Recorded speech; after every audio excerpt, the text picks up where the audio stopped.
Imagine the vast cotton fields stretching to the horizon, the sugar cane swaying in the breeze, the thriving plantations that defined the American South before the Civil War. What immense force powered this colossal agricultural enterprise, year after year, generating staggering wealth? Slave labor functioned as the indispensable and meticulously organized bedrock of the agrarian Southern economy. It was a coercive system designed to extract maximum productivity and profit from enslaved African people, who were treated as chattel property rather than human beings. This system dictated their lives from dawn until dusk, defining every aspect of their existence. The functioning of slave labor varied somewhat by crop and region, but two primary systems dominated: the gang system and the task system. The gang system, prevalent on large cotton and sugar plantations, involved groups of enslaved individuals working together under the direct, constant supervision of an overseer or a slave driver. They toiled from sunup to sundown, performing the same grueling tasks in unison, pushing for peak efficiency. In contrast, the task system, more common on rice and tobacco plantations, assigned each enslaved person specific daily duties.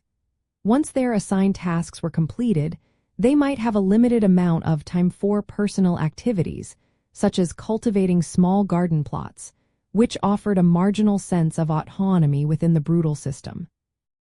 Regardless of the system, the fundamental economic driver was the unpaid labor of enslaved people, representing a massive capital investment for their owners and generating immense, consistent wealth.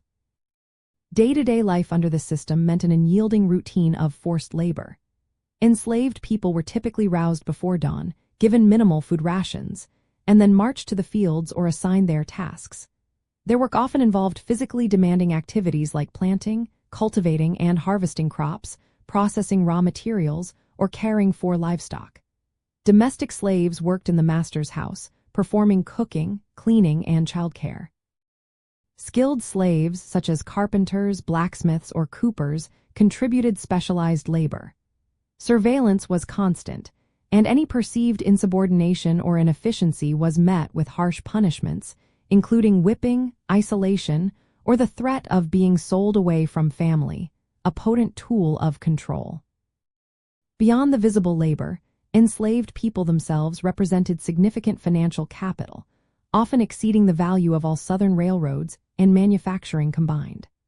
This made their reproduction a key economic strategy, especially after the legal cessation of the transatlantic slave trade. The term chattel slavery underscores their status as movable property, bought and sold like livestock or tools, rather than recognized as individuals with rights. Despite the dehumanizing conditions, enslaved communities often formed fictive kin networks, creating bonds and support systems that mirrored family relationships to survive and resist the systematic destruction of their own families through sales.